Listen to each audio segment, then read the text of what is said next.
जय सिया राम भक्तजनों, आपका स्वागत है।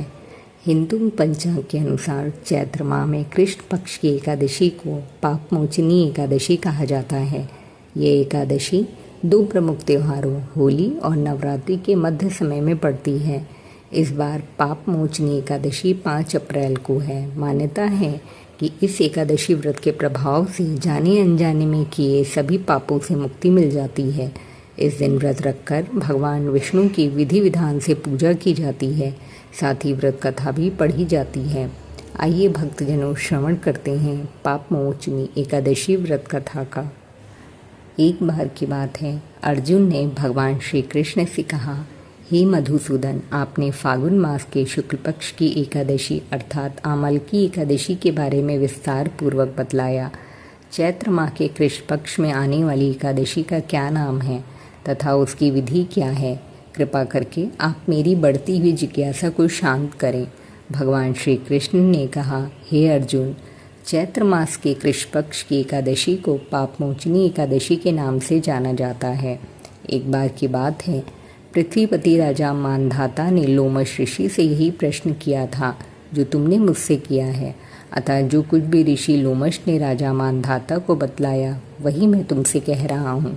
राजा मानधाता ने धर्म के गुह्यतम रहस्यों के ज्ञाता महर्षि लोमश से पूछा, हे ऋषि श्रेष्ठ, मनुष्य के पापों का मोचन किस प्रकार संभव है? कृपा कर कोई ऐसा सरल उपाय बताएं जिससे सभी को सहज ही पापों से छुटकारा मिल जाए।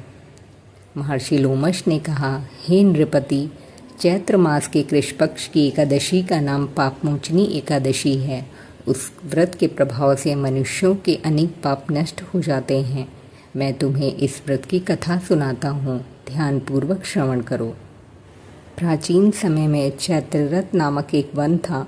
उसमें अप्सराएं किन्नरों के साथ विहार किया करती थीं।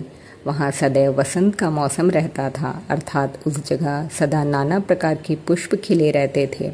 कभी गंधर्व कन्याएं विहार किया करती थीं, कभी देवेंद्र अन्य देवताओं के साथ क्रीड़ा किया करते थे।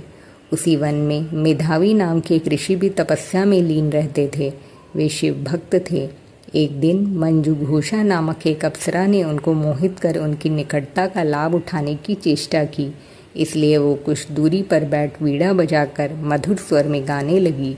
उसी समय शिव भक्त महर्षि मेधावी को कामदेव भी जीतने का प्रयास करने लगे। कामदेव ने उस सुंदर अप्सरा के भ्रू का धनुष बनाया, कटाक्ष को उसकी प्रत्यंचा बनाई और उसके नेत्रों को मंजुघोषा अप्सरा का सेनापति बनाया। इस तरह कामदेव अपने शत्रु भक्त को जीतने को तैयार हुआ। उस समय महर्षि मेधावी भी युवावस्था में थे और वे काफ़ी हृष्ट पुष्ट थे। उन्होंने यज्ञोपवीत तथा दंड धारण कर रखा था। वे दूसरे कामदेव के समान प्रतीत हो रहे थे। उस मुनि को देखकर कामदेव के वश में हुई मंजुघोषा ने धीरे धीरे मधुर वाणी से वीणा पर गायन शुरू किया तो महर्षि मेधावी भी मंजुघोषा के मधुर गाने पर तथा उसके सौंदर्य पर मोहित हो गए। वो अप्सरा मेधावी मुनि को कामदेव से पीड़ित जानकर उनसे आलिंगन करने लगी। महर्षि मेधावी उसके सौंदर्य पर मोहित होकर शिव रहस्य को भूल गए और काम के वशीभूत होकर उसके साथ रमण करने लगे। काम के वशीभूत होने के कारण मुनि को उस समय दिन रात का कुछ भी ज्ञान ना रहा और काफ़ी समय तक वे रमण करते रहे। तदुपरांत मंजुघोषा उस मुनि से बोली, हे ऋषिवर, मुझे बहुत समय हो गया है, अतः स्वर्ग जाने की आज्ञा दीजिए। अप्सरा की बात सुनकर ऋषि ने कहा, हे मोहिनी, संध्या को तो आई हो, प्रातःकाल होने पर चली जाना। ऋषि के ऐसे वचनों को सुनकर अप्सरा उनके साथ रमण करने लगी। इस प्रकार दोनों ने साथ साथ बहुत समय बिताया।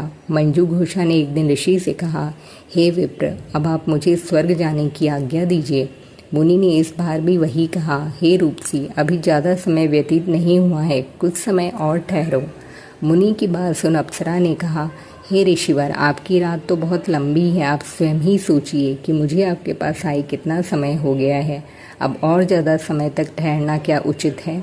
अप्सरा की बात सुन मुनि को समय का बोध हुआ और वो गंभीरतापूर्वक विचार करने लगे।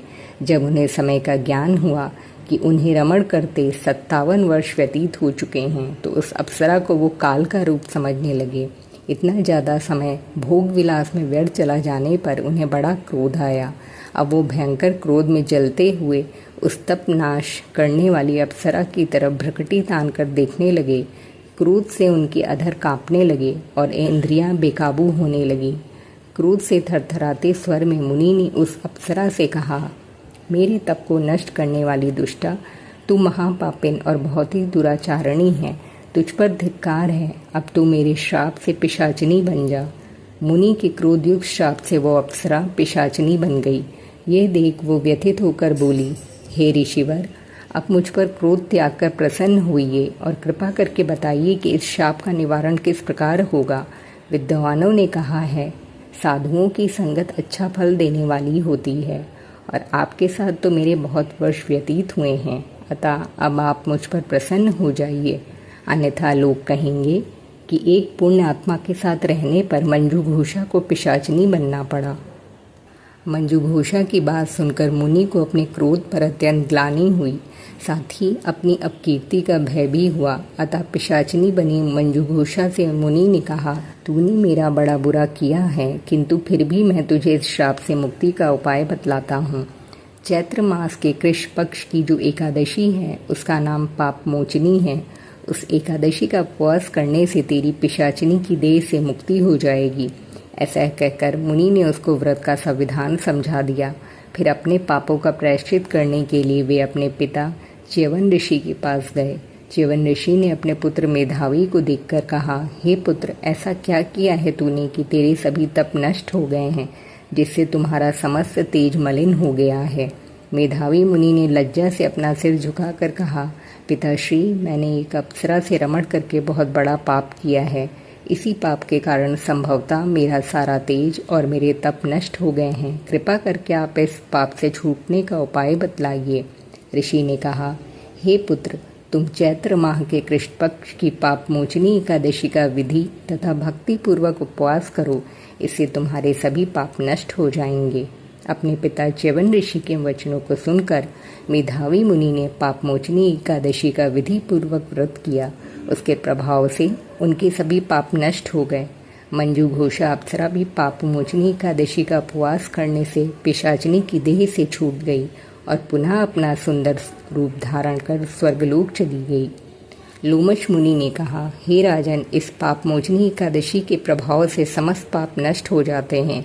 इस एकादशी की कथा के श्रवण व पठन से 1000 गौदान करने का फल प्राप्त होता है। इस उपवास के करने से ब्रह्म हत्या करने वाले, स्वर्ण चुराने वाले, मद्यपान करने वाले, अगम्यागमन करने वाले आदि भयंकर पाप भी नष्ट हो जाते हैं और अंत में स्वर्गलोक की प्राप्ति होती है।